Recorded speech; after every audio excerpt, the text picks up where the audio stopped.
y la insuficiencia venosa, el diagnóstico por imagen y tratamiento de la insuficiencia venosa, que es el tema que nos ocupa. Además, miembro de la mesa directiva de la Sociedad Mexicana de Angiología y miembro fundador del Foro Venoso Mexicano. Bueno, pues sin más preámbulo, porque no acabaríamos con el currículum de la doctora Sánchez, me honra presentarla. La doctora Norelena Sánchez Nicolás también además me honra con su amistad y pues no dejo de aprender cada vez que la escucho. Doctora Sánchez, adelante, es suya la audiencia, le cedo la palabra. Gracias, buenas noches a todos por estar aquí escuchándonos y aprendiendo en esta nueva modalidad. Agradezco al Foro Venoso Mexicano esta oportunidad de transmitirles esta información de la manera pues más didáctica y resumida posible.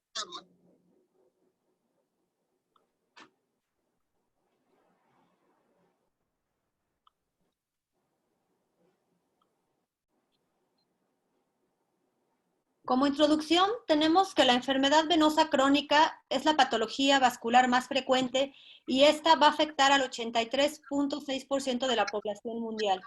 En México, las estadísticas con las que contamos es que en el 68% de la población se va a presentar esta patología y en el 82% en las mujeres.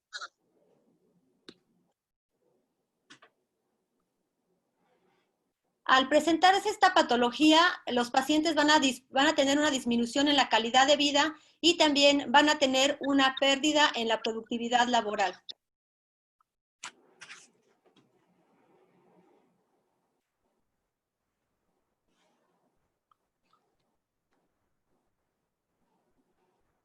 Creo que está un poco lenta, yo creo que es por el internet. A mí siempre me gusta hacer una diferencia en cuanto a los términos, porque siempre nos vamos a encontrar con que los médicos dicen insuficiencia venosa crónica a toda la patología venosa. Aquí siempre hay que tener en claro que la enfermedad venosa crónica, las varices, se llama a los estadios iniciales y vamos a dejar el término de insuficiencia venosa crónica cuando el paciente ya presenta datos de celulitis, de úlceras en estos casos. También es importante recordar un poquito en cuanto a la anatomía, porque a veces nos encontramos con que dicen, es que yo no tengo varices, tengo varices internas. Y también recordar la relación que hay entre los tres sistemas venosos, el profundo, el superficial y el perforante que comunican las dos. Como aquí podemos ver, las venas profundas están recubiertas de una fascia, o sea que es imposible que estas venas desarrollen varices, lo que sí pueden presentar o desarrollar otro tipo de patología. Y las varices son del sistema superficial y se presentan porque en lugar de ir la sangre hacia arriba, va hacia abajo por el daño valvular y la dilatación de la vena. Entonces debemos de quitarnos ese término de que las varices internas no existen.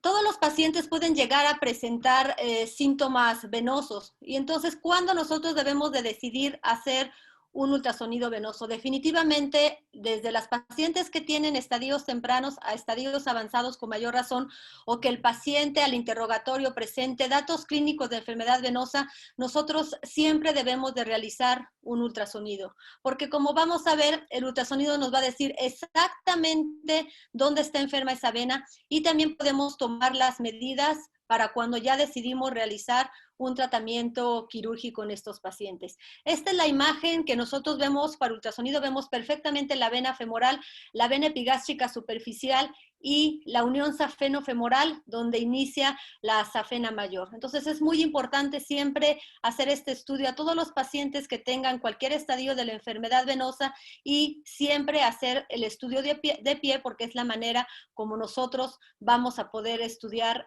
adecuadamente esas venas. Lo que nosotros vamos a buscar en el ultrasonido, principalmente lo que nos interesa ver es el funcionamiento venoso.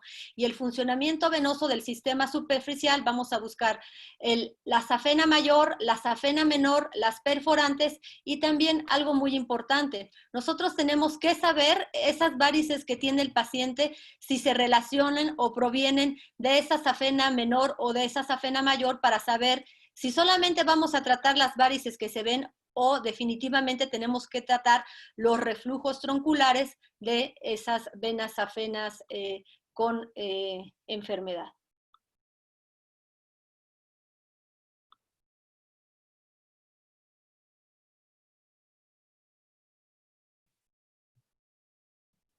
Perdón que va un poco lento, pero bueno, todos están ahorita en el internet y eso siempre nos enlentece un poco más en cuanto a la transmisión. En cuanto a los tratamientos, yo los dividí aquí en dos tipos de tratamientos, los tratamientos que hacemos en el consultorio y los tratamientos quirúrgicos. Siempre nosotros cuando vamos a realizar un tratamiento quirúrgico, nunca lo hacemos como probablemente todos empezamos a hacer estas cirugías, a ciegas. Siempre hacemos un mapeo preoperatorio de esa vena, esas varices de dónde vienen y sobre todo hacemos mucho hincapié en si está asociado o no esas varices a reflujo safeno. En cuanto a los tratamientos que nosotros realizamos en el consultorio, obviamente están dirigidos a enfermedades venosas leves. Y de esta vamos a empezar primero con la escleroterapia. Para este tipo de tratamiento nosotros nos ayudamos de visualizadores venosos como son el Vein Viewer y el Vein Light. El Vein Viewer nos permite, es una lámpara de realidad aumentada que nos ilumina la grasa y nosotros podemos ver perfectamente ese trayecto venoso y así cuando hacemos la punción de esa vena, nosotros la tratemos de una manera adecuada. También cuando usamos el Vein Light, que es menos potente, también nos permite iluminar la grasa, vemos las dilataciones venosas y de esa manera podemos tratar adecuadamente esa vena. La escleroterapia consiste en inyectar adentro de esa vena diferentes tipos de soluciones, como su nombre lo dice, esclerosantes, ya sea de manera líquida o con espuma, para tratar venas que están dilatadas o que la paciente nos llega a decir que son venas que se ven muy feas. Y la mayoría de las veces utilizamos como esclerosante detergente el polidocanol al 0.5%. Aquí nosotros vemos cómo con el Vein Viewer podemos nosotros canular esa vena y cómo perfectamente se va desvaneciendo y desapareciendo esa varice al aplicar el esclerosante. También podemos utilizar el Vein Viewer, así nosotros localizamos esa vena, inyectamos el esclerosante y también vamos viendo cómo esa vena se va desvaneciendo y ofrecemos un tratamiento más seguro y menos doloroso para nuestro paciente. Es muy frecuente que las pacientes lleguen llenas de varices y nos digan, es que yo quiero que me las quite ya. Yo siempre les explico, ¿cuántos años se tardó usted en venir? Entonces, yo tampoco se las puedo desaparecer de un momento a otro. Siempre soy muy, muy clara en decir, estos son sesiones y el tratamiento, pues, y el cambio es paulatino. Aquí esta paciente tratada con escleroterapia, todavía le quedan algunas varices, pero realmente vemos una mejoría tanto física, estética y clínica de esta paciente.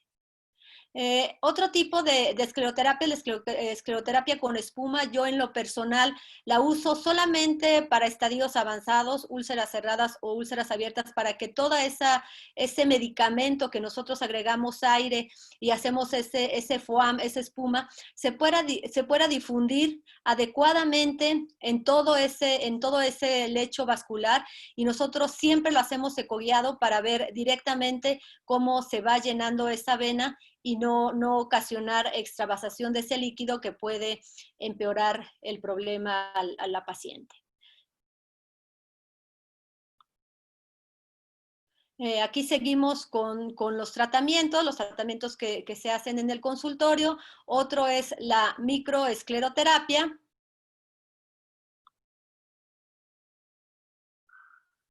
La microescleroterapia yo la utilizo solamente para telangiectasias, utilizo glicerina al 0.07%, utilizo una lupa magnificadora y le voy aplicando con presión individual, porque aunque estas venas son pequeñas, tienen mucha presión y si nosotros no aplicamos una compresión directa, lo más seguro es que esa vena se vuelva a llenar.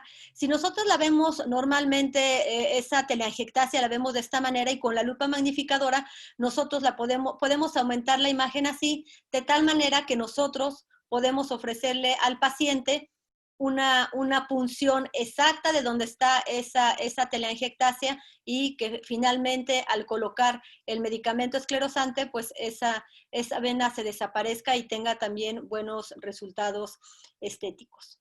En cuanto al láser transdérmico, el láser transdérmico utiliza una luz monocromática que va a coagular la sangre de la vena y finalmente lo que va a pasar con esa vena es que se va a convertir en un hilo y se va a reabsorber. Las ventajas del láser es que es rápido, nosotros podemos tratar varias venas en una sesión, el tiempo de recuperación es corto, no quedan moretones y las desventajas es que sí llegan a presentar más dolor que con la escleroterapia y obviamente pues los equipos son bastante caros. Aquí vemos cómo manejo yo en el consultorio a mi paciente con la lámpara de realidad aumentada que me deja ver adecuadamente la vena, mi equipo de láser y como yo lo hago siempre con hielo porque yo no tengo un enfriador. En cuanto a la técnica CLACS, que es crioláser asociado a crioescleroterapia, se utiliza el láser asociado a un enfriador externo. Yo lo hago directamente con hielo. El láser que utilizo es un láser Neodym Jack de 1068 nanómetros y el CLACS va asociado el láser con escleroterapia de las telangiectasias con glucosa al 75%.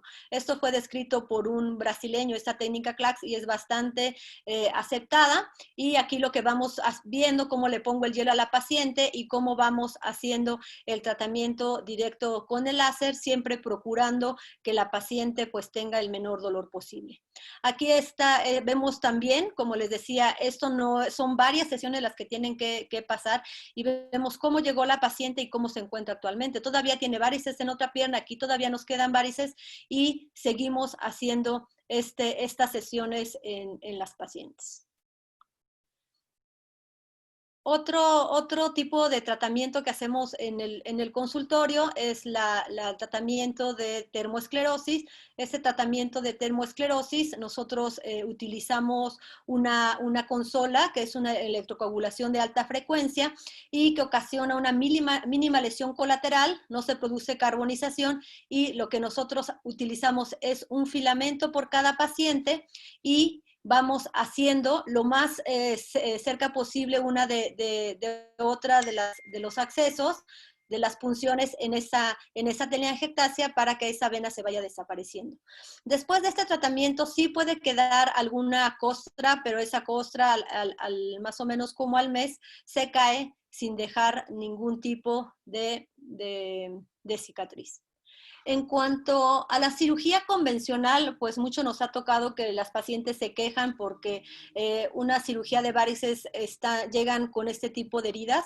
La recuperación con la cirugía que se hacía convencionalmente, pues se presentaba dolor, la presencia de heridas, hematomas, una larga recuperación y después la paciente regresaba diciendo pues que nuevamente tenía varices. Entonces, realmente esto afortunadamente ha cambiado. Desde 1999, pues las técnicas endovasculares nos han permitido cambiar el abordaje que nosotros le damos a esta enfermedad y para eso han surgido los nuevos tratamientos. En cuanto a los nuevos tratamientos, también nos vamos a dividir en tratamientos térmicos, que los estándar son el láser y la radiofrecuencia, y los no térmicos, como vamos a ir viendo, el cianoacrilato, que es el glue, el nombre comercial Benacil, el MOCA, que es el sistema Clarivane, y la espuma comercial, que realmente en México pues no está muy difundida todavía su uso.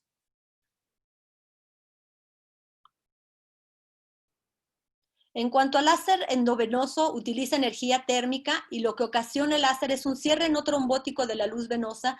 La longitud de onda pues se va incrementando conforme se van mejorando los equipos. La que actualmente yo uso es la de 1470 nanómetros. Perdón, y las venas que vamos a tratar con el láser son las venas safenas mayores o menores y las venas perforantes. Realmente este tratamiento ya tiene bastante tiempo, ya ha demostrado un porcentaje de oclusión bastante aceptable del 87 al 100% en 3 años. Como nosotros hacemos este tratamiento, siempre podemos hacer la punción ya sea por arriba o por abajo de la rodilla, con una aguja. Nosotros accesamos de forma ecoguiada esa vena, metemos posteriormente una guía metálica corta, después que estamos seguros que estamos en esa vena, ponemos un introductor vascular, hacemos una pequeña punción con el bisturí a través de la cual nosotros podemos meter ese introductor. Siempre es importante darle posición a la paciente para vaciar esa vena. Ahí nosotros estamos metiendo el introductor en la safena mayor. Ya posteriormente vemos es una fibra radial que nosotros estamos metiendo siempre lo hacemos de forma ecoguiada hasta llegar a la ingle. También utilizamos una bomba de tumescencia y es solución que ponemos alrededor de la vena para que esa vena se colapse aún más y tenga mayor contacto la fibra de láser con esa vena. Y posterior a eso hacemos todo la ablación, toda la quemadura y la liberación de energía con el láser, siempre haciéndolo de una manera ecoguiada, y al final lo que nos va a quedar después de eso, pues es solamente esa pequeña punción de donde nosotros estamos poniendo el introductor sin necesidad de colocar ningún tipo de herida, de punto. Aquí lo que nosotros siempre checamos con el ultrasonido, vemos aquí la fibra de láser, cómo se va liberando la energía que va ocasionando el cierre de esa vena.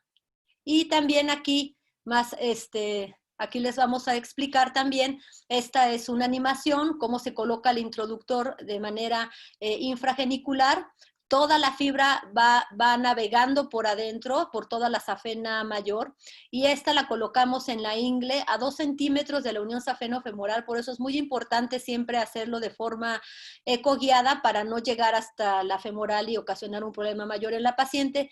Y al ir retirando la fibra de láser, vamos viendo perfectamente cómo se va cerrando esa vena, y eso es lo que va haciendo el láser, un cierre no trombótico de esa vena, y finalmente tampoco va a haber necesidad de dejar ninguna sutura, ningún punto. Aquí tenemos también un paciente con unas varices muy grandes. Aquí ya el paciente completamente recuperado. Muchas veces nosotros tenemos que hacer cierre de la safena mayor o menor o de perforantes, pero también en paquetes tan grandes como el de este paciente hacemos microflebectomía solamente con punciones y sacamos esos grandes paquetes, y tampoco utilizamos ningún tipo de sutura. Afortunadamente tenemos equipos portátiles muy modernos y también fibras radiales que nos permiten pues que el paciente tenga muy buenos resultados a pesar de tener enfermedades tan avanzadas o varices tan grandes como el caso de este paciente. Otra de las técnicas térmicas que utilizamos es la radiofrecuencia. La radiofrecuencia se utiliza un generador que es energía eléctrica que se le va a liberar de manera muy concentrada, y el calentamiento es un calentamiento controlado y eficiente de la pared venosa, y lo que se busca con este calentamiento es el sellado fibrótico de esa vena que está dilatada. Siempre hacemos todo ecoguiado, lo cual siempre nos da mucha seguridad y tranquilidad de cómo está entrando la aguja, cómo estamos pasando el introductor, hasta que finalmente queda el introductor y queda el catéter de radiofrecuencia.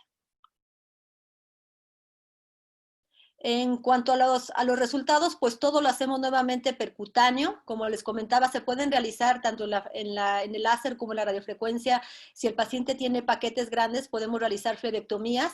Hacemos solamente una pequeña incisión con el bisturí sin necesidad de abrir, y a través de esa pequeña incisión nosotros hacemos la mini flebectomía y nuevamente no dejamos ningún tipo de herida.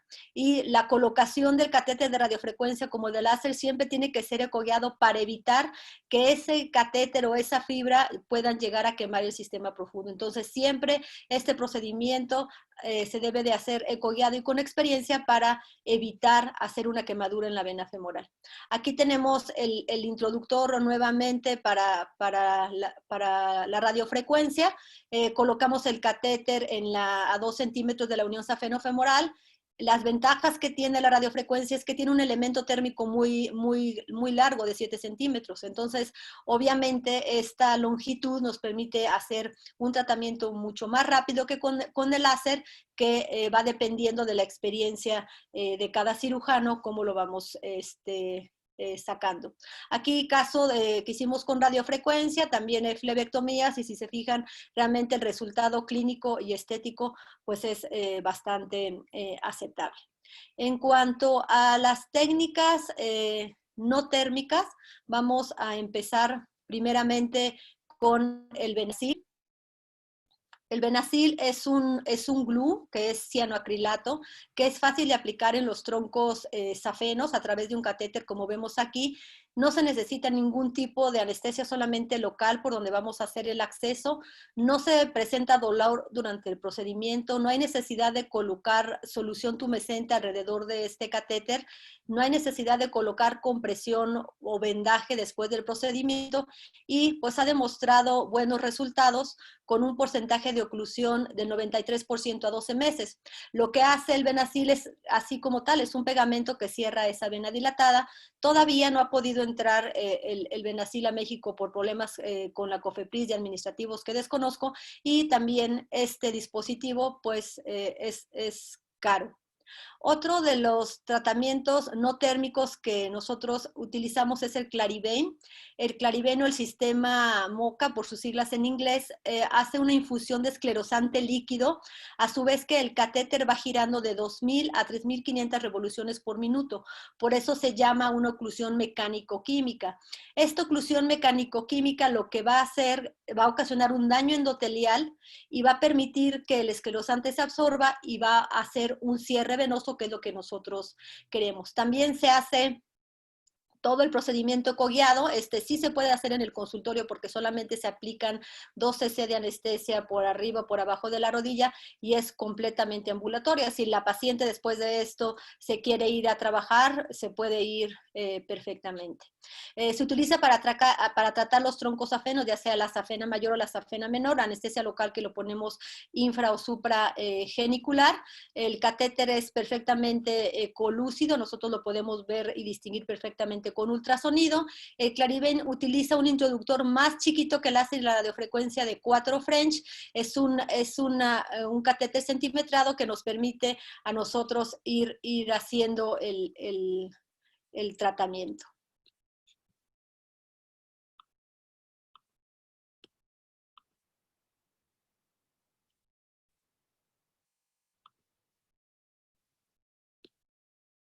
¿Me puedes pasar la que sigue? Porque... Daniel. Ok, gracias. Aquí lo que nosotros vemos en el ultrasonido, cómo se va, cómo se mueve el catéter, cómo hace los giros y cómo se va liberando a su vez el medicamento esclerosante que nos ayuda a cerrar la vena. ¿Le puedes poner, por favor?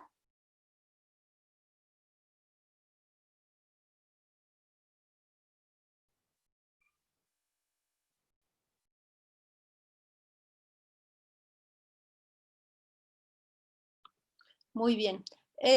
Seguimos con los tratamientos no térmicos. Aquí existe el Varitena. El Varitena realmente no tenemos experiencia utilizándolo aquí en México.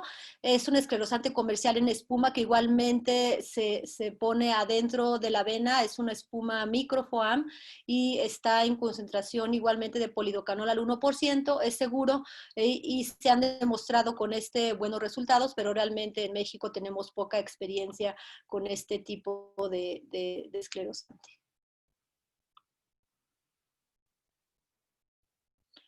También después de conocer todos estos tratamientos, y cuando tenemos un paciente, nosotros debemos de pensar qué es lo que le conviene a cada paciente, cuál es mejor.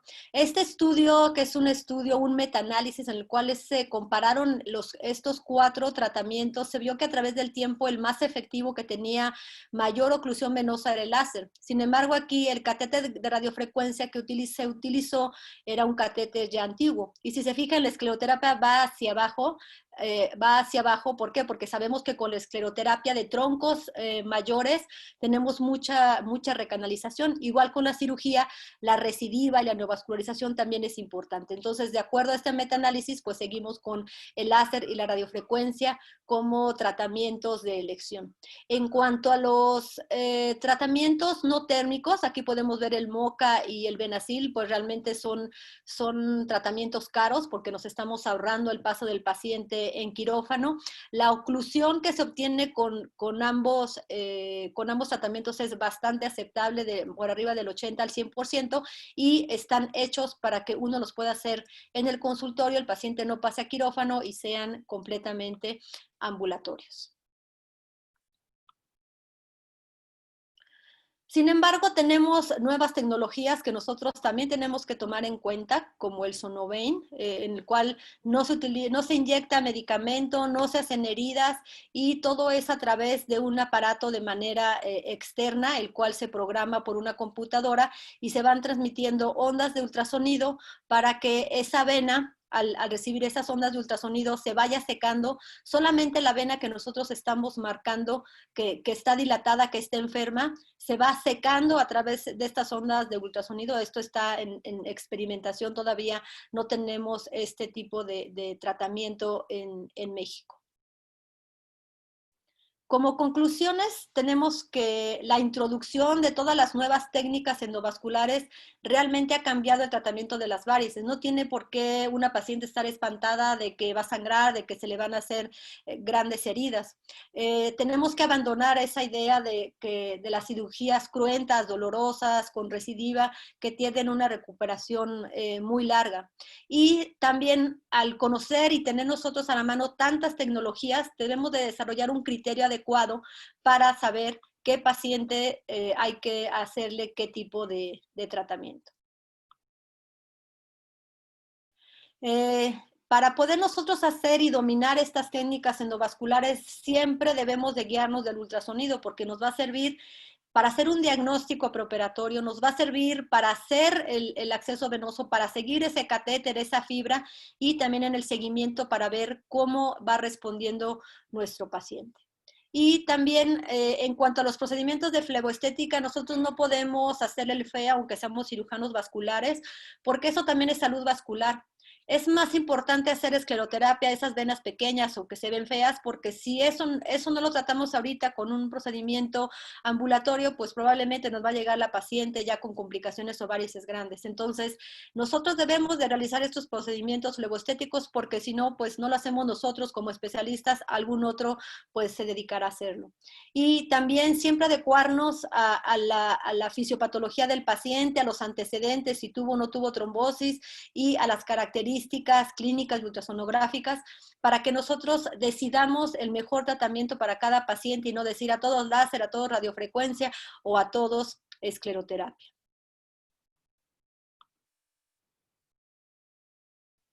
Muchas gracias.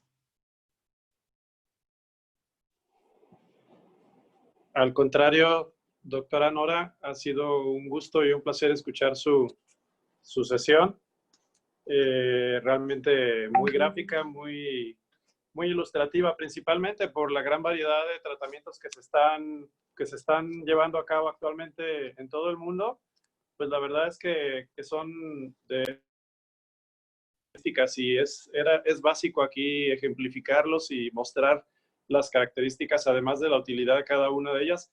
Pues ya estamos teniendo algunas preguntas en el chat. Los invito a que todos participen formulando sus preguntas en el chat del foro. Y bueno, pues a mí me gustaría iniciar haciéndole una pequeña pregunta personal, que bien, en relación a la escleroterapia, doctora Nora Sánchez, la escleroterapia, pues en los estudios que se ha tratado troncos apenos, se ha visto que tiene una mayor recanalización que otras técnicas de ablación. Sin embargo, y que ya están llegando también otras técnicas más avanzadas tecnológicamente, como el Sonovein, CLACS, la crioablación, los glues. Entonces, la pregunta sería, la escleroterapia sigue siendo todavía una opción vigente en la actualidad y no solamente, sino va a seguir siendo una opción vigente a futuro. ¿Qué lugar le debemos de dar a la escleroterapia actualmente y qué lugar cree que va a tomar en el futuro cercano?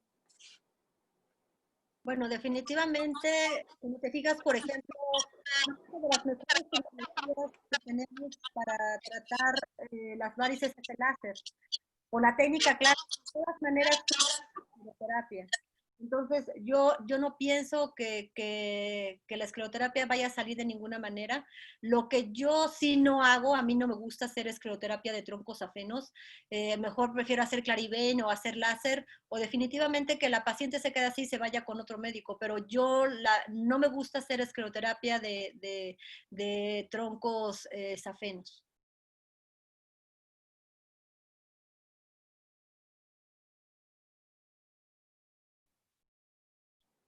Se va a enfocar más al tratamiento de las afluentes, no de los reflujos tronculares. Otra pregunta, doctora Sánchez.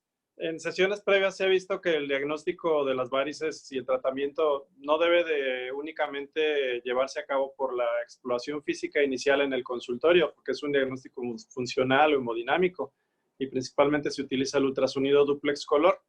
Entonces, la pregunta sería, ¿hasta qué parte del diagnóstico y hasta qué parte del tratamiento también deben llegar los médicos en su consultorio de primer contacto? Es decir, es válido que soliciten el ultrasonido Doppler duplex, que lo interpreten y ya interpretándolo es válido después de dar medidas de higiene venosa o medicamentos flebotrópicos.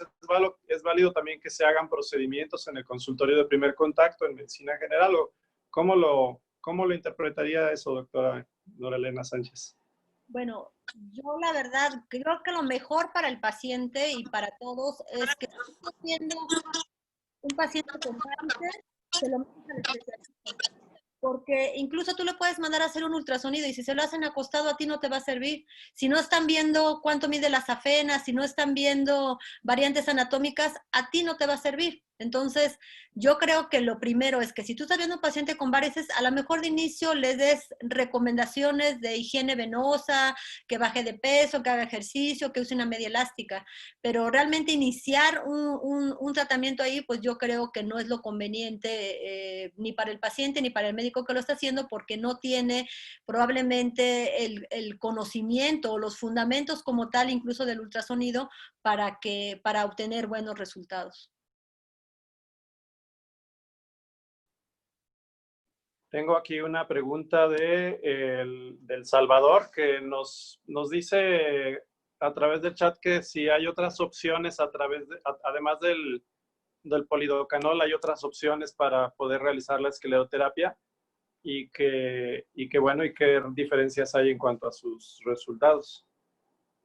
Bueno, realmente lo que tengo para venas reticulares es el polidocanol al 0.5%.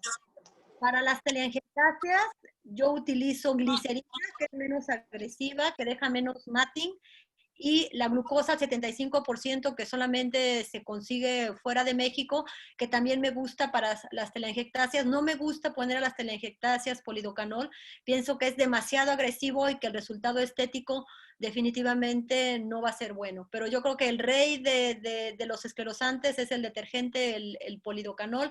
Tampoco me gusta usarlo en concentraciones muy elevadas porque podemos ocasionar extravasación, úlceras en los pacientes o resultados poco estéticos. Tenemos que recordar que muchas de las pacientes no van porque tengan reflujo en la safena o porque le duelan las piernas. Muchas van porque no le gusta cómo se ve esa vena. Entonces sí le voy a quitar esa vena, pero le voy a dejar negro, le voy a hacer una úlcera. Entonces nosotros también tenemos que pensar en eso para decidir qué tipo de tratamiento es el adecuado para este tipo de paciente.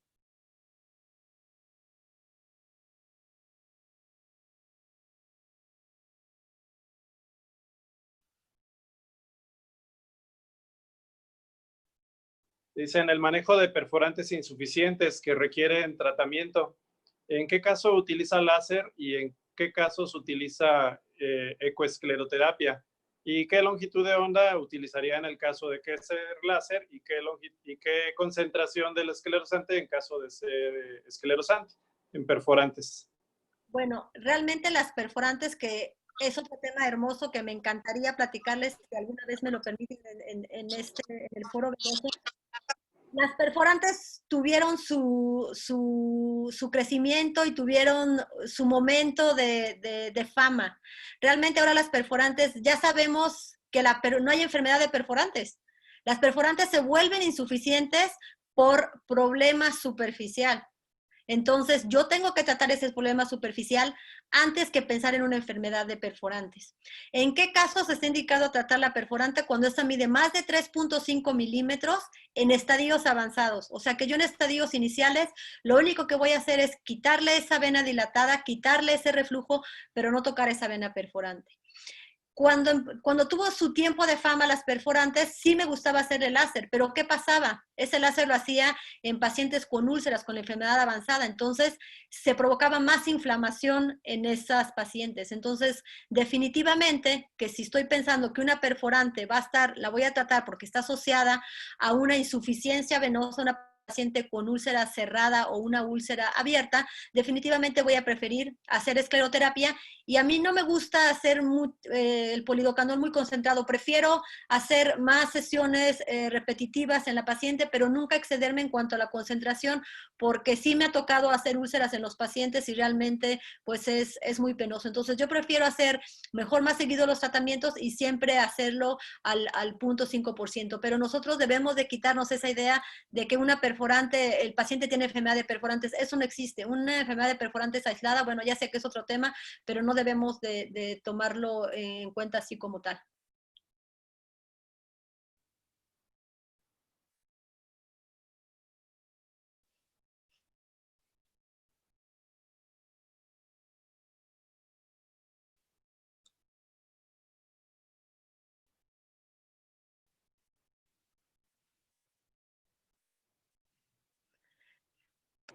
No te No, escuché. no te escucho, ¿verdad? Perdón. Me pregunta la doctora Palma Corchado, ¿qué recomienda como tratamiento si el paciente tiene compromiso venoso y arterial simultáneamente? Bueno, para eso nosotros también ya tuvimos que hacer una valoración con ultrasonido arterial. Si no tiene lesiones críticas, si no tiene lesiones arteriales para tratar, no tiene claudicación, no tiene datos de isquemia crítica, le puedes hacer cualquier tratamiento de lo yo ahí preferiría el láser porque es lo que tengo más experiencia y se pueden tratar más venas y es más, se puede utilizar mejor el láser que la radiofrecuencia, que a lo mejor está un poquito más limitado en cuanto a tratar a todos los pacientes porque el catéter es más rígido. Yo con el láser utilizo fibra radial y fibra lineal. Entonces, con la fibra lineal me puedo meter accesorios, me puedo meter a la safena menor y voy a dejar a la paciente con las menos venas superficiales enfermas posibles.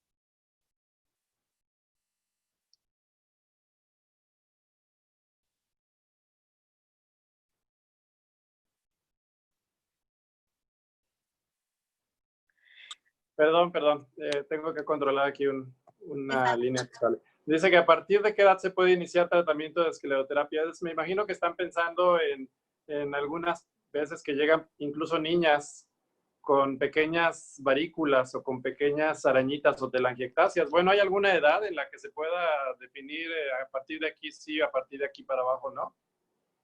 Bueno, yo creo que la edad más chica que he tratado con varices probablemente sean 16, 18 años.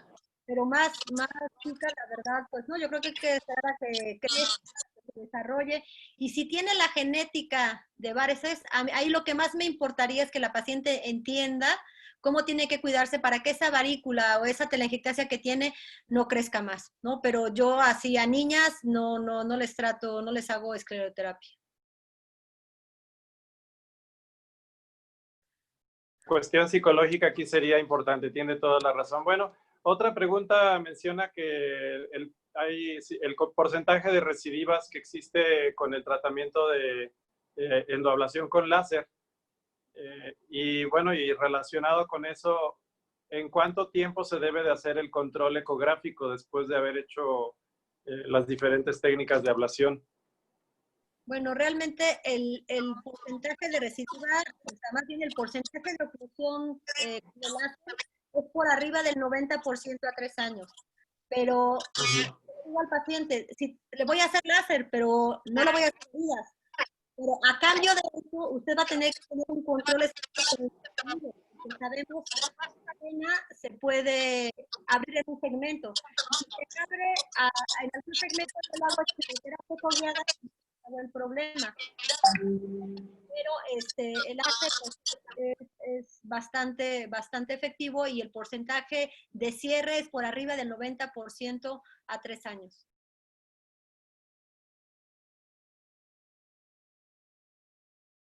Una pregunta del doctor Montaño que nos refiere cómo se usa y en su caso si existe alguna toxicidad por el uso de cianoacrilato por vía endovenosa.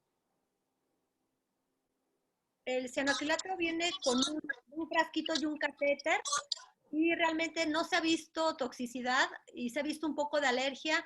Por ejemplo, en las pacientes que tienen alergia al esmalte de uñas, se ha relacionado a los que desarrollan cierta alergia con el cianoacrilato, pero realmente esta es mínima. Y se utiliza por gotas, también ecoguiado, adentro de los troncos afenos.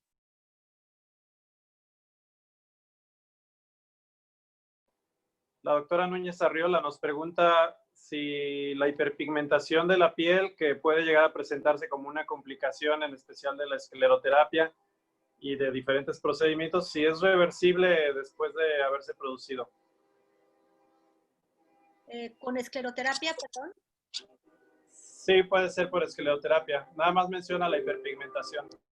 Bueno, la hiperpigmentación sí se puede presentar y eso depende del tipo de piel. Yo no me preocupo mucho. Claro que algunas de mis pacientes presentan hiperpigmentación, pero eso el 80% al año se le va a quitar. Entonces no me preocupo por esa hiperpigmentación y sí le digo al paciente, cuando voy a hacer ese tratamiento, puede llegar a presentarse esta complicación. Claro, nos pregunta la doctora Monsalve desde Colombia si ha utilizado clorhidrato de lapidium en escleroterapia. Bueno, creo que yo nunca lo he utilizado en lo personal, me parece que no tenemos acceso a él en México. No sé, doctora Sánchez, si lo haya utilizado. Realmente hace muchos años sí había en México y realmente la experiencia que tuvimos fue muy poca. No lo utilizamos definitivamente.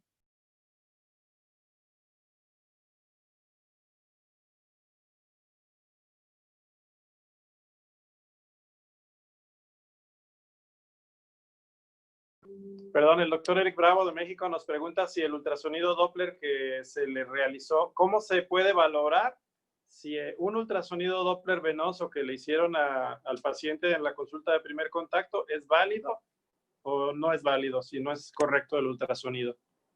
¿Cómo sabe un médico general que lo que le están entregando está bien hecho y va a servir? ¿O tiene que solicitárselo a otro radiólogo? Bueno, yo creo que todavía, no voy a hablar mal de ningún radiólogo, pero yo creo que en cuanto a lo vascular, como que todavía ellos se quedan un poquito más atrás que nosotros, porque cuando nosotros lo hacemos, estamos haciendo el diagnóstico, pero estamos pensando en la terapéutica.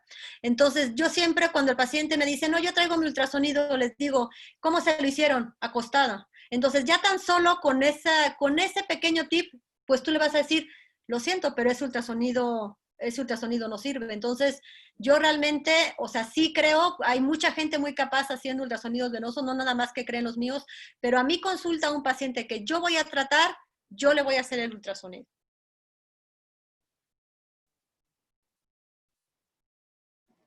La doctora Rebeca Riachi nos pregunta de aquí de México también, gran amiga, en tu opinión, ¿cuál es el mejor tratamiento para safena con insuficiencia valvular desde la ingle hasta el maleolo?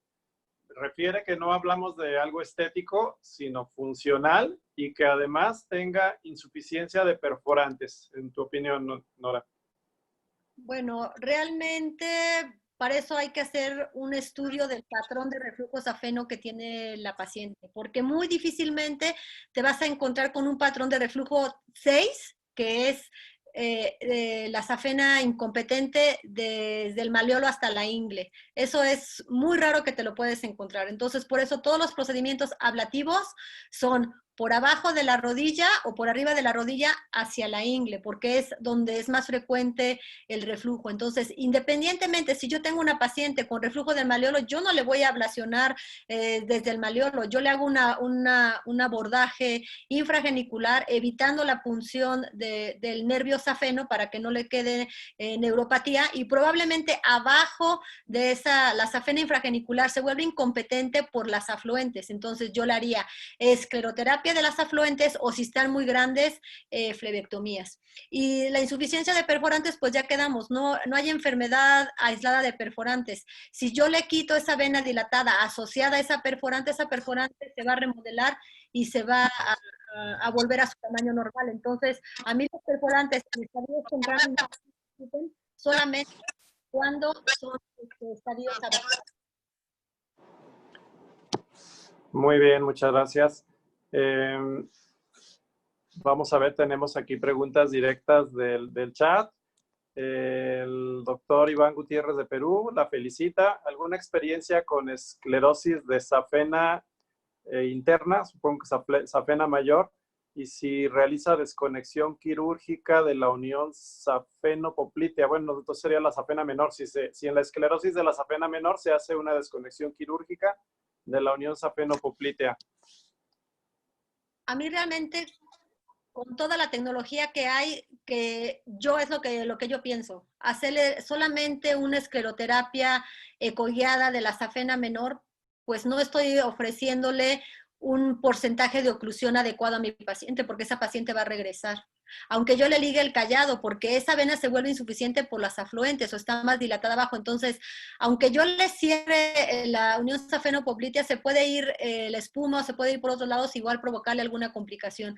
Entonces, yo actualmente, de hacerle una escleroterapia cogueada de la safena mayor o menor a no hacerle nada, yo prefiero no hacerle nada, porque ahora puedo hacer el Clarivane, puedo hacer otras cosas que van a ser, con el paso del tiempo, más efectivas. Ya sabemos que aún el láser, la radiofrecuencia, el Clarivane, pues puede recanalizarse la vena. ¿Y cuán más si nada más le hacemos pues pura escleroterapia, por muy buenos que seamos haciendo escleroterapia? Siempre vamos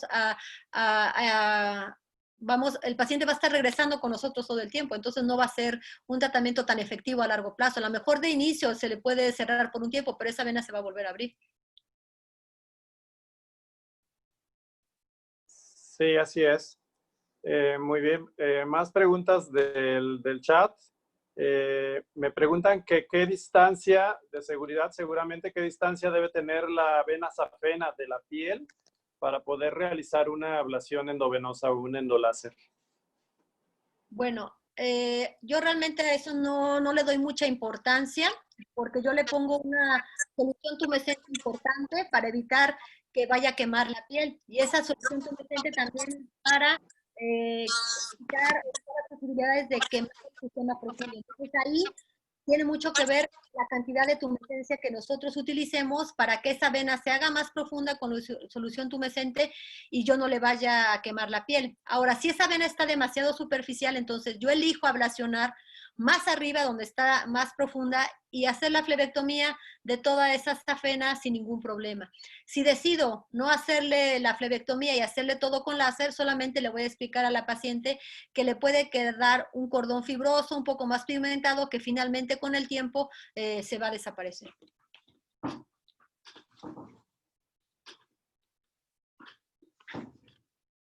Si se debe utilizar tratamiento médico posterior a los procedimientos quirúrgicos. Bueno, realmente, pues hay estudios que sí utilizan flebotónico, utilizan otro tipo de medicamentos. Yo prefiero solamente hacer el tratamiento a mis pacientes, porque ya van a gastar en un quirófano, van a gastar en un dispositivo, y yo prefiero solamente para los pacientes que después de la cirugía siguen teniendo síntomas, pues ahí sí le diría al paciente que tiene que tomar algún tipo de flebotónico, pero yo en lo personal evito darles flebotónicos si los voy a operar o después del tratamiento. Claro. La doctora Zarza, me parece muy interesante esta pregunta. ¿Tratamiento recomendado en el primer nivel de atención para pacientes de escasos recursos que no pueden realizarse ninguno de esos tratamientos. Me imagino que se refiere a los tratamientos que tienen ya tecnología avanzada y que por lo mismo pues son costosos. ¿Qué propondríamos a un paciente que no tiene recursos? Bajar de peso, porque la mayoría de esas pacientes tienen sobrepeso. Va a ser muy difícil porque probablemente mejor puedan conseguir dinero para operarse que bajar de peso. Usar una compresión elástica, aunque no les guste, que puede ser una venda elástica, y pues nada más. Si no se puede hacer otra cosa, nada más. Pudiéramos, considerando el aspecto económico, darle una mayor relevancia quizás, doctora Nora Sánchez, a la escleroterapia de los troncos safenos. Yo solamente le haría escleroterapia si tuviera una úlcera para que le cerrara. Ya después que baje de peso, que consiga dinero, hacer un tratamiento.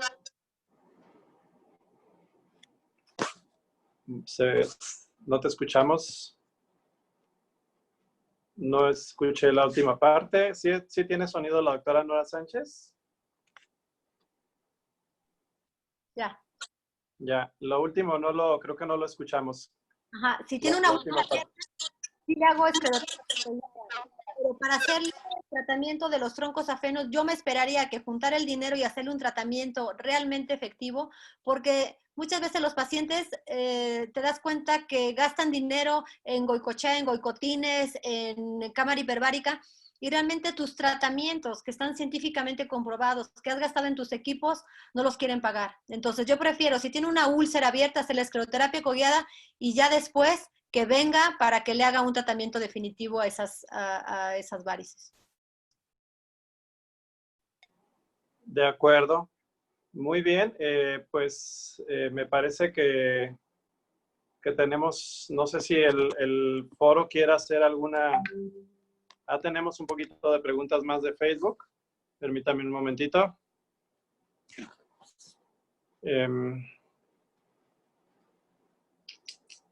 Perdón.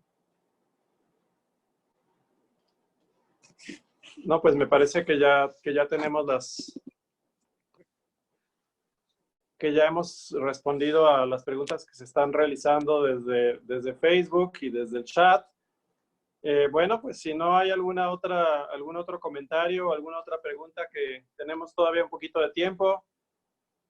Dice aquí costo promedio del tratamiento por láser. Bueno, pues eso va a variar muchísimo de acuerdo al país en donde nos encontremos, seguramente. No sé qué opine al respecto, doctora Nora Sánchez. ¿Está hablando de láser transdérmico o de láser endovenoso?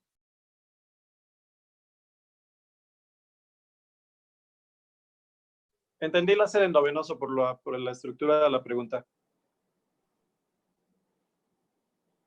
¿Sí me escuchaste? Ajá, sí, pues es que ahí realmente, o sea, depende más bien del hospital, porque el hospital es lo que hace que el costo sea más. Realmente eso se tendría que ver, pero no sé, yo creo que estamos hablando así, algo general, por un tratamiento de láser con hospital y todo, va 50, 60 mil pesos. Sí, debe de ser, y esto pues es debido a que son cuestiones tecnológicas y pues la tecnología siempre es costosa, se debe de pagar, ya sea desde el punto de vista de los seguros o desde el punto de vista particular. Bueno, a ver, tenemos por aquí una pregunta del doctor Juan Cruz, que nos menciona que cuál es el mejor manejo para venas atípicas secundarias a malformaciones venosas con presencia de hemangiomas en piel. Bueno, ahí tendría que hacerse probablemente otro estudio de tomografía o de resonancia para ver realmente cuál es el vaso nutricio y definitivamente que hacer una embolización y ya posteriormente lo que queda después de la embolización, si es una malformación muy grande, hacer tratamiento con láser o con escleroterapia. Acá en el chat hay otras preguntas, Ernesto.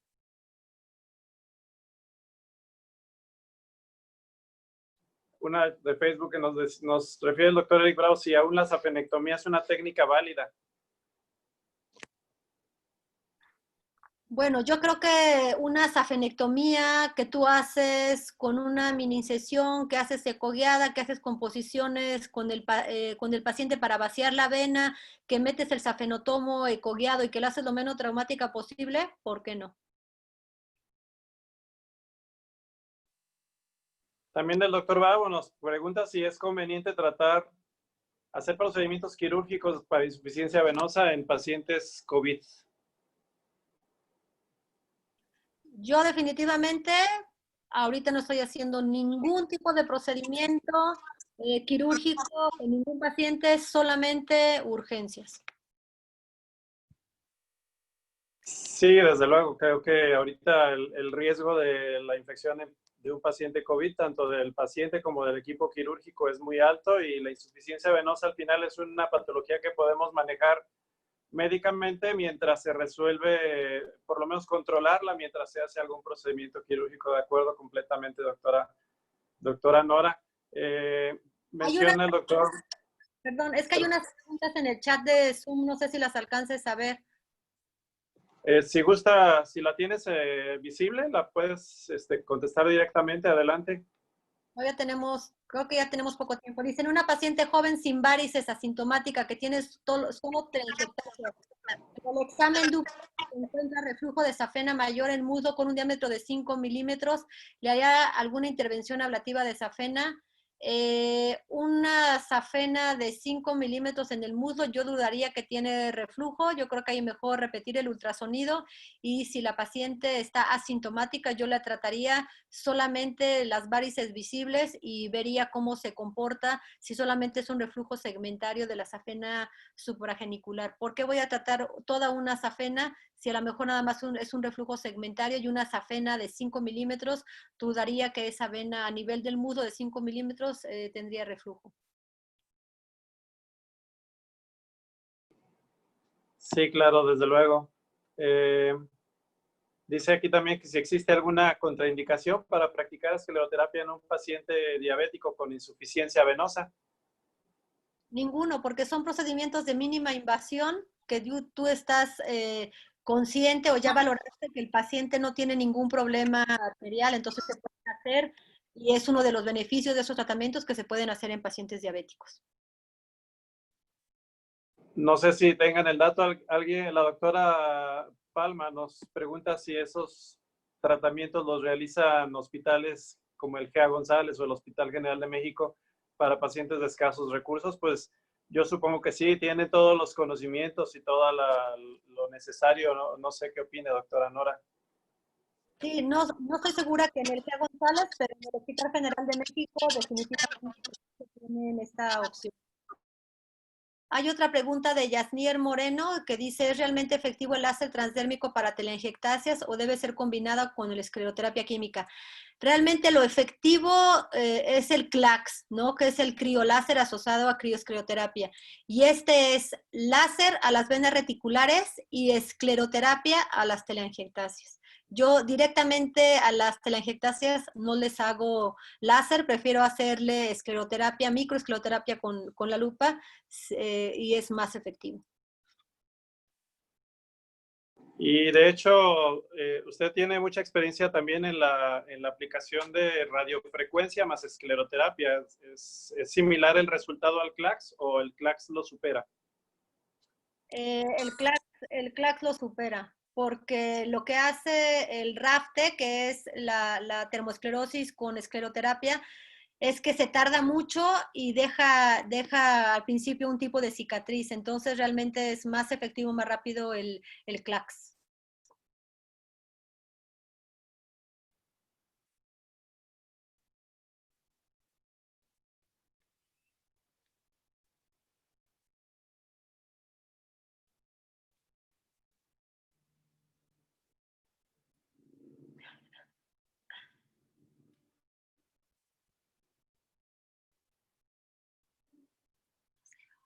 Perdón, no me estaban escuchando. Me parece que es el tiempo justo, ahora sí ya me escuchan, para poder darle las gracias al auditorio, para darle las gracias por esta brillante exposición a la doctora Norelena Sánchez.